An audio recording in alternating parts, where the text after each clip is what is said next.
So today we're going to learn about how to make an agarose gel for gel electrophoresis. First you get started with assembling all of your objects, and then you start with weighing out your agarose. So depending on how dense you want your agarose gel to be, you measure it out with the grams per milliliters of TAE buffer. You can either use TAE buffer or TBE buffer. However, in this case, we are using TAE buffer. And so since the goal of this is to make a roughly 1.5% gel, I'm going to be making 1.5 grams of agar weighed out in a weigh boat, and you can see me kind of adding enough until I get that exact percentage. And so once that's all done, you transfer it into a beaker. The size doesn't really matter as long as you have a specific amount that can hold all the TAE buffer.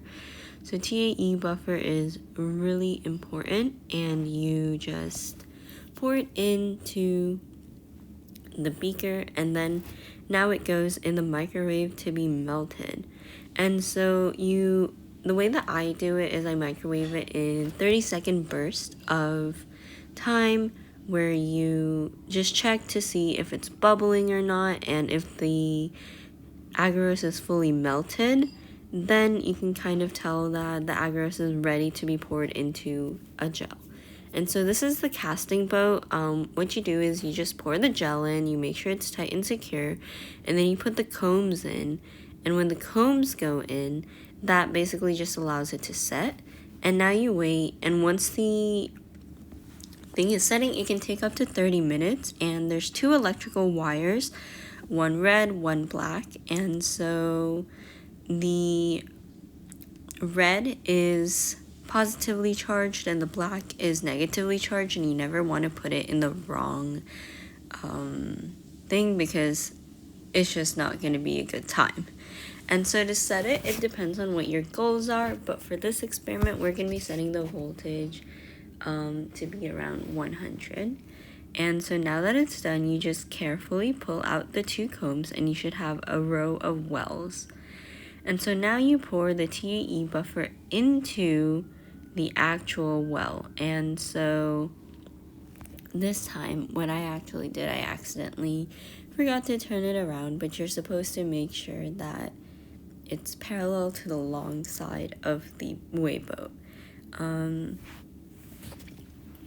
you want the TAE buffer to cover approximately 1 centimeter of the entire container, so that it fully submerges the gel. And now that we are ready to put in our samples, opening these can be a little tricky, which is totally fine. But so you start by putting in a DNA ladder, and a DNA ladder has a bunch of already pre-cut sizes of DNA. And so when you put in the DNA ladder, that basically gives you something to compare the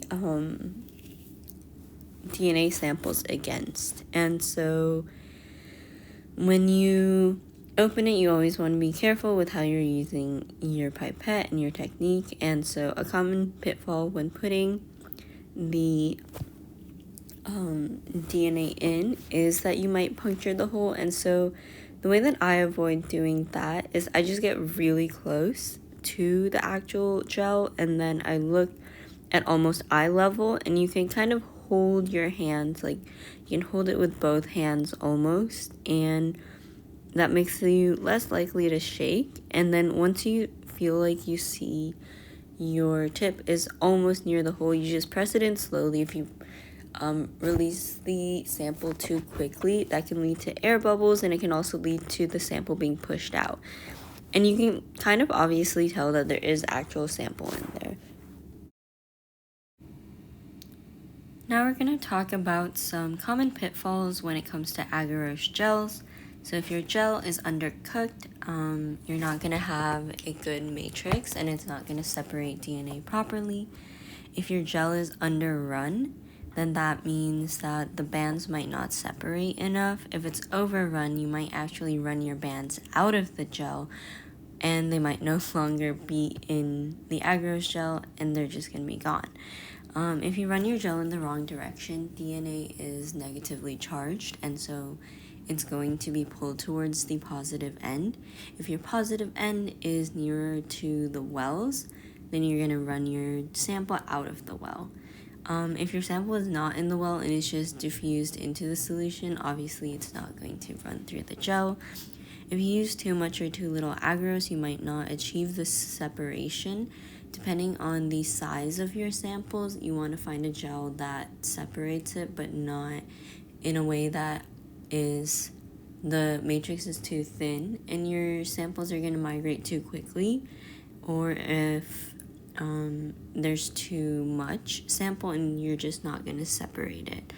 And so next you have a missing stain, and if your stain is missing, then you might not be able to visualize it properly. A common stain used is ethidium bromide or ETBR, and that's just added to the media before you ever visualize it. Hopefully this was helpful for dealing with agarose gels as well as navigating some of the more common mistakes. If you're interested in any more videos, check out the rest of our channel.